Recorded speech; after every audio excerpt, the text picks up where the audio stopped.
पटाखे खरीदने के चक्कर में हमारा सामना हुआ एक भयानक भूत से। और फिर जो हुआ आप सोच नहीं सकते। विशाल इस बार अपनी दिवाली जो था बहुत ही ज़्यादा धूमधाम से मनाना चाहता था, क्योंकि उसे जो है बड़ी मुश्किलों के साथ एक जॉब मिली थी जिसकी तलाश में वो काफ़ी लंबे समय से था। अब उसकी लाइफ में सब कुछ अच्छा और सही हो रहा था। इसी वजह से जो है वो इस बार जो दिवाली था ज़्यादा धूमधाम से मनाना चाहता था। अब उसे जो था ढेर सारे पटाखे चाहिए थे इस खुशी को मनाने के लिए, लेकिन जहाँ पर वो रहता था वहाँ पर पटाखे जो थे मिल नहीं रहे थे, जिसकी वजह से वो बड़ा परेशान था।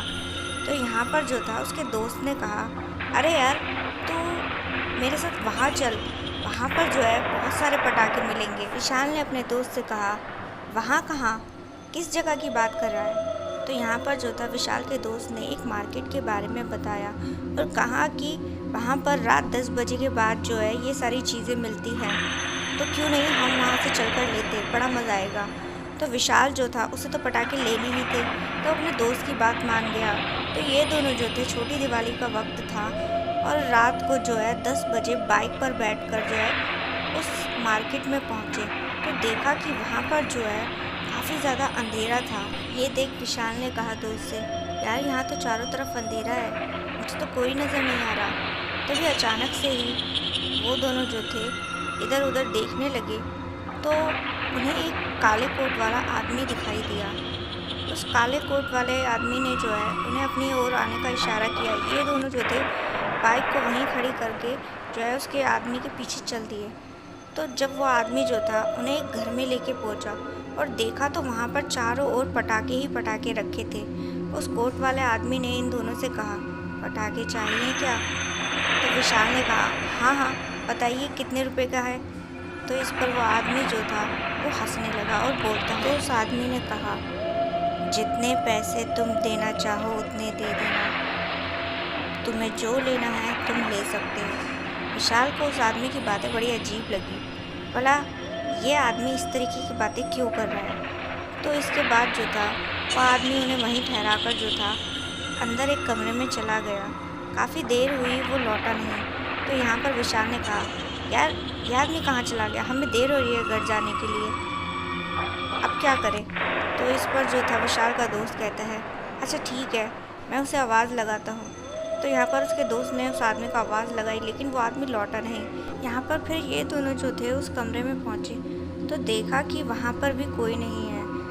तो दोनों हैरान हो गए और जैसे ही परेशान होकर लौटने लगे तो अचानक ही उनके सामने वो कोट वाला आदमी न जाने कहाँ से आ गया और कहने लगा, कहाँ जा रहे हो, पटाखे नहीं लोगे क्या, बिना पटाखे लिए ही चले जाओगे? तभी अचानक से हवा चली और उस आदमी की जो उसने सर पर कैप पहनी थी वो उड़ गई। तभी उन दोनों ने उस भयानक से चेहरे वाले आदमी का जब असली रूप देखा तो ये दोनों घबरा गए। उसका चेहरा एकदम जला हुआ था। वो गुस्से में जो था इनकी ओर बढ़ा और कहने लगा, पटाखे चलाने का बहुत शौक है ना, तुम्हारे इन्हीं पटाखों की वजह से मेरे चेहरे का ये हाल हुआ है। तभी वो आदमी अचानक से हवा में उड़ने लगा। ये दोनों घबरा गए और समझ गए कि ये जो आदमी है ये इंसान नहीं बल्कि कोई भटकती रूह है।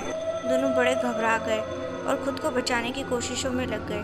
तभी उस आदमी ने कहा, कितनी भी कोशिश कर लो लेकिन आज तुम दोनों यहाँ से ज़िंदा वापस नहीं जाओगे। जो भी कोई पटाखे खरीदने आएगा मैं उसे ऐसे ही ज़िंदा मार दूँगा। इन दोनों ने जो था उस आदमी को धक्का दिया और उसके घर से बाहर आ गए। तभी इन्होंने देखा कि वो आदमी भी इनके पीछे हवा में तैरते हुए आ रहा था। वहाँ दूर दूर तक उन्हें बचाने वाला कोई भी नहीं था। ये दोनों दौड़ते हुए जो था अपनी बाइक तक पहुँचे और जैसे ही बाइक स्टार्ट कर जाने लगे अचानक से उस आदमी ने इनकी बाइक को पकड़ लिया।